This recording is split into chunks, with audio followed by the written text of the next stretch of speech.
Ամեն ընտրություններից հետո իշխանական падգամավորների քանակը փոքրանում է, տեսնում ենք դատարկ տեղեր եւ անգամ դատարկ տեղերն են փոքրանում։ Այս մասին լրագրողների հետ ճեպազրույցում ասել է Ուժեղ Հայաստան խմբակցության ղեկավար Նարեկ Կարապետյանը։ Հարցին, եթե Արամ Վարդևանյանը չընտրվի ազգային ժողովի փոխնախագահ, այլ տեխնացու կառաջադրեն, Կարապետյանը նշել է, որ կլինի խմբակցության որոշումը եւ հայտարարությամբ հանդես կգան։ Պարոն Վարդևանյանը թե ազգային ժողովի նախագահի տեղակալի դիրքում, թե մեր Ուժեղ Հայաստանի խմբակցության անդամի դիրքում մեծ գործ ունի անելու ազգային ժողովում եւ երկու պարագաներում էլ ազգային ժողովը մեզ շահելու է շատ եւ չի տուժելու մեր աշխատանքը, այդ իսկ պատճառով ընտրությունը, քանի որ այլ քաղաքական ուժեր չեմ կարող իրենց տեղը ասել։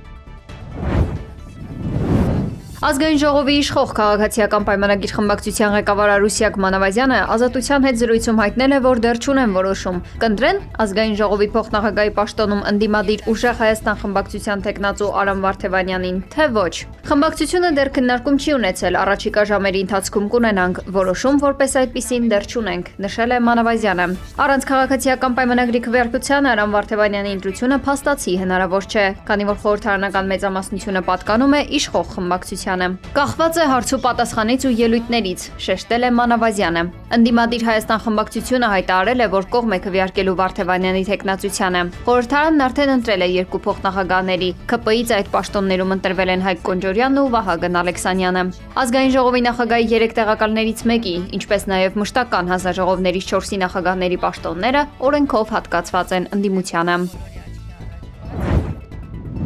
Ամենայն հայոց կաթողիկոսը եւ եպիսկոպոսները մասնակցելու են դատական առաջին նիստին, հայտնել է փաստաբան Արա Զոհրաբյանը։ Օգոստոսի 7-ին ժամը 16-ին Արմավիրի մարզի առաջին ատյանի ընդհանուր իրավասության դատարանում տեղի կունենա ամենայն հայոց կաթողիկոսի եւ Գերագույն հոգեվոր խորհրդի անդամ 6 եպիսկոպոսների քրեական գործի նախնական դատալսումների առաջին նիստը։ Հայ առաքելական Սուրբ եկեղեցու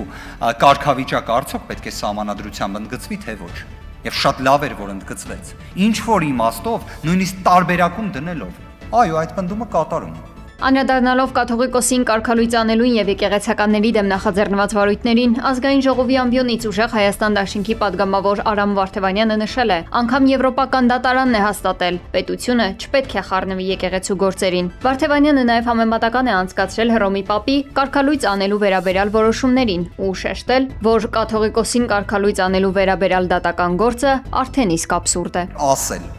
որ կարգալույծ անելու հարցի շուրջ Հայաստանի Հանրապետությունում հերիք չի կարգալույցի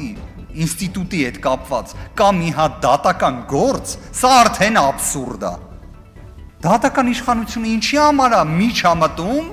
եկեղեցու ներքին գործերին, աբսուրդ 1։ Բայց հերիք չի այդ աբսուրդը կա, մի հատ էլ ասում են դատական ակտը չի կատարվում մայր աթոռի կողմից ու դրա համար Գերագույն հոգեվոր խորհրդի նկատմամբ հանրային քրեական հետապնդում է հարուցվում։ Դուք գիտեք չէ, որ նախկին Հռոմի Պապը ռեկորդային ցուցանիշներ ունի կարգալույծ անելու կաթոլիկ եկեղեցու ներկայացուցիչների։ Իդեպ, ես անկեղծ եմ ասում, հարցրել եմ նաև արհեստական բանականությանը, բայց ինչքան կարողացել եմ, փորձել եմ որոնել։ Տենց քրեական գործ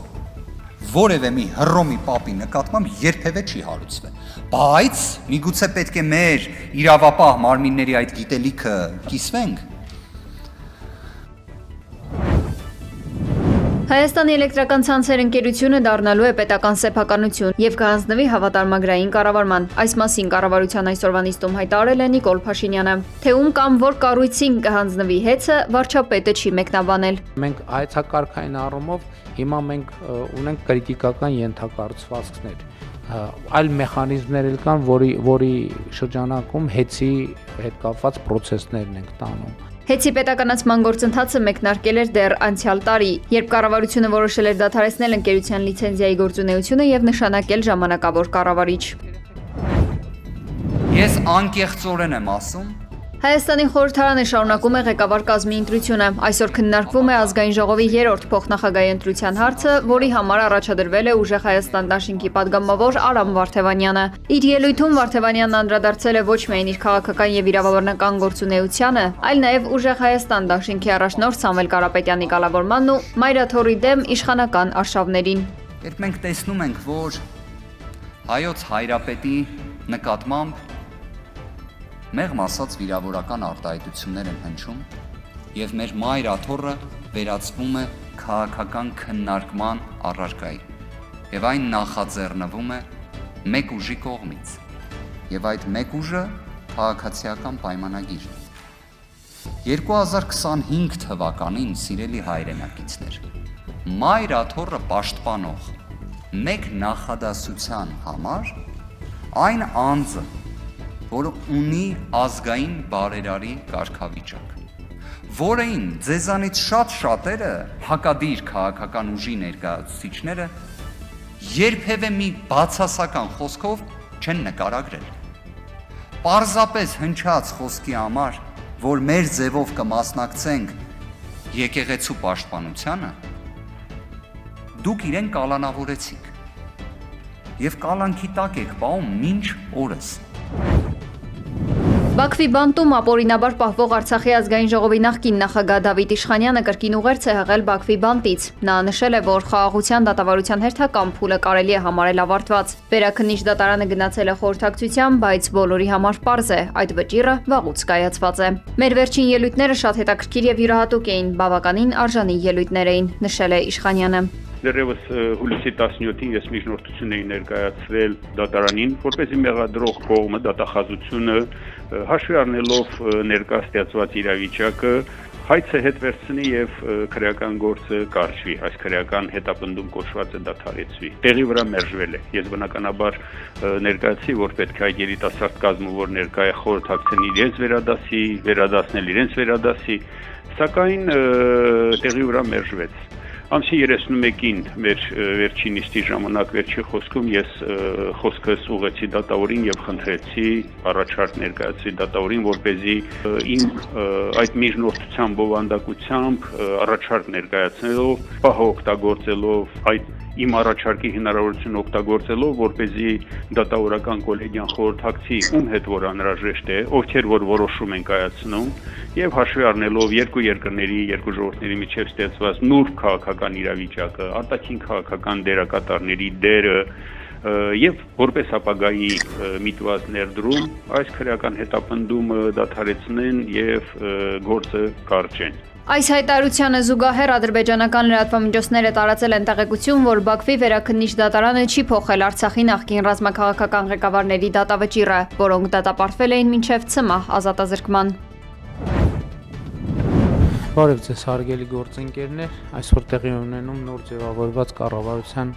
Կառավարությունն ազգային ժողով կներկայացնի կառավարության կառուցվածքի եւ գործունեության մասին օրենքում փոփոխությունների նախագիծ, որով առաջարկվում է փոխել 3 նախարարությունների անվանումները։ Որոշումն ընդգրկված է չզեկուցվող հարցերի շարքում եւ ընդունվել է կառավարության այսօրվա նիստում։ Ըստ նախագծի բարձր տեխնոլոգիական արդյունաբերության նախարարությունը կկոչվի բարձր տեխնոլոգիական արդյունաբերության եւ արհեստական բանականության նախարարություն, աշխատանքի եւ սոցիալական հարցերի նախարարությունը, աշխատանքի եւ բարեկեցության նախարարություն, արտաքին գործերի նախարարությունը, արտաքին գործերի եւ միջազգային առևտրի նախարարություն։ Նախագծով նաև համապատասխան փոփոխություններ են առաջարկվում նախարարությունների լիազորությունների նկարագրություններում։ Մասնավորապես արտգործնախարարության գործառույթներում ավելացվում են արտաքին առևտրի խթանման, արտահանման շուկաների հասանելիության եւ օտարերկրյա ներդրումների ներգրավման աջակցելու դրույթները։ На самом деле, та ситуация, которая сейчас развивается в отношениях ЕАЭС и Армении, Ռուսաստանի փոխվարչապետ Ալեքսեյ Օվերչուկը հայտնել է Հայաստանի եւ Ռուսաստանի միջև առևտրաշրջանառության կտրուկ անկման մասին։ Նա նշել է, որ այս տարի ցուցանիշը կրճատվել է 2/3-ով եւ միտումը ակնհայտորեն կշարունակվի։ Որպես վիճակագրական օրինակ Օվերչուկը հիշեցրել է, որ 2024 թվականին երկկողմ առևտրաշրջանառությունը հասել է ռեկորդային մոտ 12 միլիարդ դոլարի, սակայն նախորդ տարի այն նվազել էր, կազմելով 8 միլիարդ դոլար։ Անդրադառնալով ԵԱՏՄ-ի եւ Հայաստանի հարաբերությունների ներկայիս զարգացումներին փոխվարչապետը շեշտել է, որ ստեղծված իրավիճակը կանխատեսելի էր։ Նրա խոսքով ռուսական կողմը վերջին 3-ից 4 տարիներին պարբերաբար զգուշացրել է հայ գործընկերներին արկա ռիսկերի, մասնավորապես ապրանքաշրջանառության կրճատման մասին։ Թբիլիսիում երկրորդ մասշտաբային հոսանքազրկումն է եղել։ Վրաստանի պետական էլեկտրահամակարգի մամուլի ծառայությունը հայտնել է, որ անջատումը եղել է Էնգուրի հիդրոէլեկտրակայանի էներգաբլոկների պլանային փորձարկումների պատճառով։ Այդ փորձարկումների նպատակն է եղել բացահայտել եւ գնահատել խոցելի կողմերը, ինչպես նաեւ պարզել հուլիսի 24-ին եւ 25-ին տեղի ունեցած վթարային անջատումների պատճառը։ Այս առիթով Վրաստանի պետական անվտանգության ծառայությունը քրեական գործ է հարուցել քրեական օրենսգրքի 318-րդ հոդվածով, այն է դիվերսիա։ Ռուսական զորքերը օդային հարված են հասցրել Խարկովի մարզի Լոզովայա երկաթուղային կայարանին, հայտնել է Խարկովի մարզային ռազմական վարչակազմի ղեկավարը։ Ըստ նրա, հարձակման հետևանքով զոհվել է 2 մարդ, 8 հոգի ստացել է տարբեր աստիճանի մարմնական վնասվածքներ, ընդ որում տուժածներից մի քանիսի վիճակը ծանր է։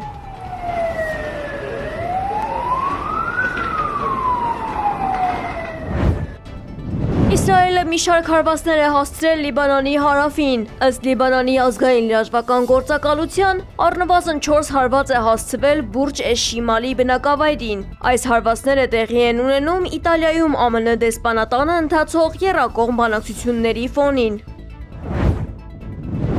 Իրանի իշխանությունները Պարսիցծոցի երկրներին զգուշացրել են, որ պատասխան հարվածներ կհասցնեն նրանց տարածքների էներգետիկ օբյեկտներին, եթե ԱՄՆ-ն հարձակվի Իսլամական Հանրապետության վրա։ Հղումանելով Պարսիցծոցի երկրների աղբյուրներին հաղորդել է Reuters գործակալությունը։ Գործակալության տվյալներով նման քայլերն ուղղված են ԱՄՆ-ի վրա նրանց դաշնակիցների միջոցով լրացուցիչ ճնշում գործադրելուն, հակամարտության խաղաղ կարգավորման շուրջ Իրանի համար ընդունելի համաձայնության գալու նպատակով։ Ավելի վաղ ԱՄՆ նախագահ Դոնալդ Թրամփը հայտարարել էր, որ Վաշինգտոնը շարունակում է խորհրդակցությունները Թեհրանի հետ եւ ակնկալում շուտապույտ համաձայնության ձեռքբերում։